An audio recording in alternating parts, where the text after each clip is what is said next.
discussion on the history of graphic narrative, we can't ignore the graphic narrative influences of Japan, known as manga.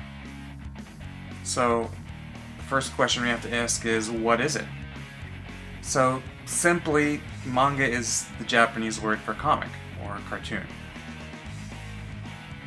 They're drawn pictures that tell stories. In Japan, they might refer to comics in America as American manga, or sometimes American komiku, komiku being another word for comics. However, outside of Japan, manga are the printed comic books and cartoons made and distributed in Japan. Manga is a big industry in Japan and around the globe, generating nearly $4 billion annually in Japan alone. And over $6 billion worldwide. In Japan, 40% of all printed publications are manga. It's read by as much by adults as it is by children, and it's even bigger than the anime industry. When most people think of manga, they think of this. This is the manga that is distributed across the world, inspired by the style of manga by Osamu Tezuka in the later part of the 20th century. However, all comics and graphic narrative from Japan is also manga. It's not just often seen by the rest of the world. So this is manga, and this is also manga.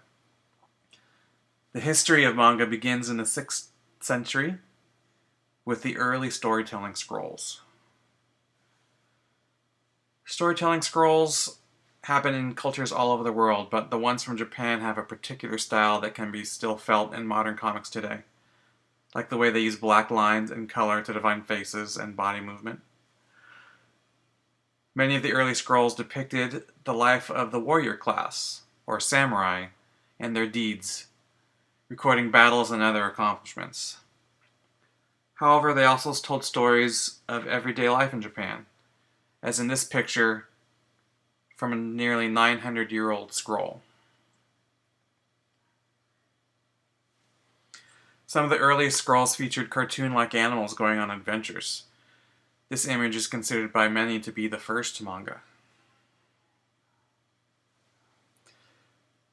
The face of Japanese graphic narrative changed with the invention of woodblock printing. Printing allowed artists to distribute their work widely across Japan. This is one of the most famous woodblock prints by Japanese most famous print artist, Hokusai. It depicts a harrowing story about sailors battling a ferocious sea. Hokusai was tremendously popular and generated many prints. Eventually, he chose to make many of his prints available and sell them in collections.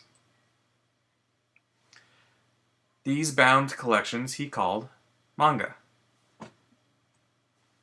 And the term then gained popularity in Japan for these illustrated books. By the early 20th century, there was a lot of Western influence in Japan. American and European comics began to appear there, leading Rakuten Kitazawa, forgive my pronunciations, to create his own version of comics. This had many influences from British political cartoons, but he also brought his own style that was drawn from traditional Japanese cartoons as well.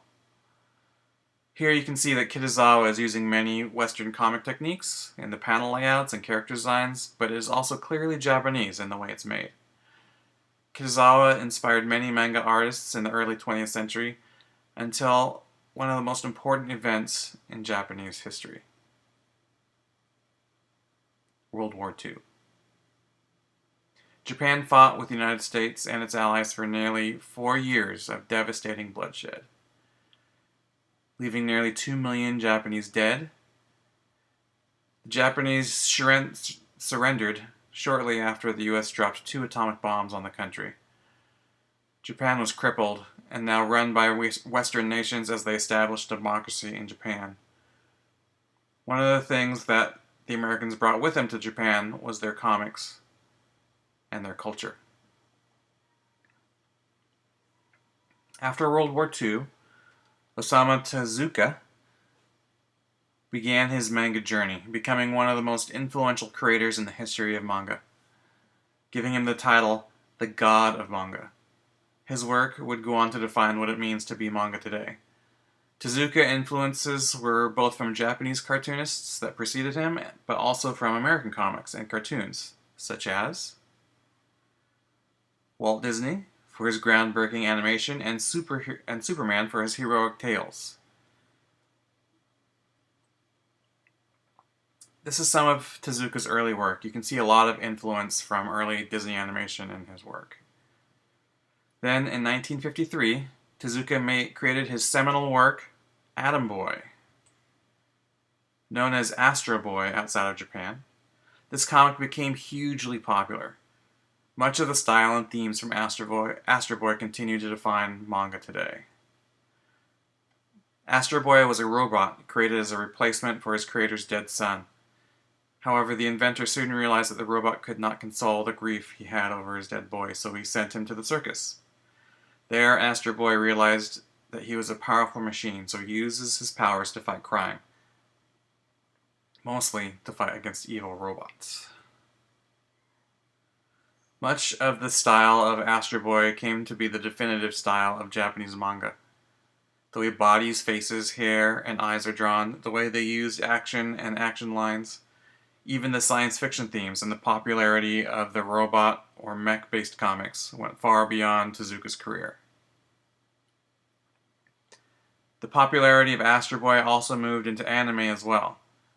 You can see here the early Japanese animation techniques of the Astro Boy anime, here from 1963, and here a newer Astro Boy made in 2003. You can see how it evolved into using many of the techniques that modern anime does.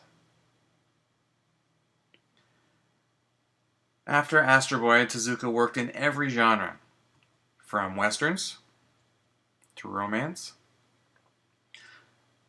This highly popular manga called Jack Black features a medical doctor and his adventures. Brave Dan, seen here, features the adventures of a boy and his tiger that emphasizes the importance of nature. Chief Detective is a mystery manga. He also did martial arts and ancient legend manga. And this manga, called Jungle Emperor, is thought to be where the Lion King got its idea from. It features a lion named Kimba, whose father is the king of the jungle. Kimba is captured and separated from his kingdom and has adventures on his journey to come back to the kingdom and bring peace and balance back to the animal world. Does that sound familiar? This is what is known today as manga, and you can see much of it as a direct influence of Tezuka. One of the most popular themes in Japanese manga and anime as well is science fiction. The dropping of the atomic bomb on Japan had a great influence on the psyche of the Japanese people. It represents a conquering of traditional norms for the modern. In a split second, technology took Japan from a traditional warrior culture to one that was defeated by its own hubris and thrust into a modern global world. For this and other reasons, the Japanese have a conflicted connection to technology. They love the potential of it for human achievement and fear where it may take us. Because of this, technology and science fiction are prominent themes in Japanese manga and literature. One of the things you should also know is that one feature of manga and its influence from traditional culture is how it's divided. In general, there are two types of manga: shoujo manga and shonen manga. Go ahead and pause the video and guess what might be the difference between these two types.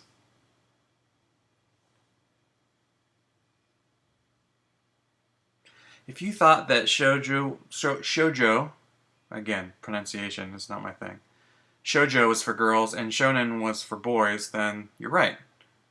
It's not that boys don't read shoujo and girls don't read shonen, but that's who the books are marketed towards. There are categories also of josei and seinen, but those terms reflect the adult versions of these categories. Josei being for adult women and seinen being marketed to adult men. Shoujo books are more likely to be about relationships and feelings, while shonen are more likely to be about heroes and action. These categories seem kind of prejudiced by Western standards, but they continue to be the way manga is categorized in Japan today. However, in more contemporary manga, the shoujo and shonen themes continue to blur the lines between the categories, as more and more manga is read by all genders. One of the interesting things about Japanese society is that they view their popular culture as a way to influence the world. The Japanese government has established an effort to promote their pop culture around the globe, including the promotion of manga. This effort is known as Cool Japan and is a major economic strategy to boost its creative industries. Cool Japan uses millions of dollars of public funds to promote and advertise manga and anime and other Japanese pop cultural things, and it promotes them around the world.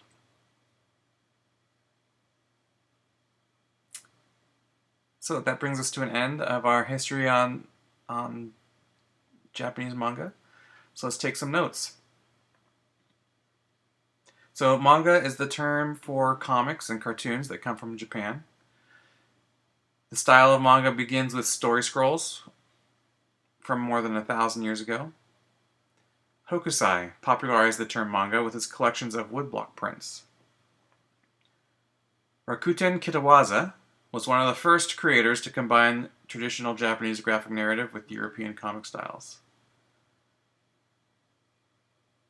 Then, World War II forever changed the Japanese psyche and injected many Western influences into their culture. Osamu Tezuka, known as the manga god,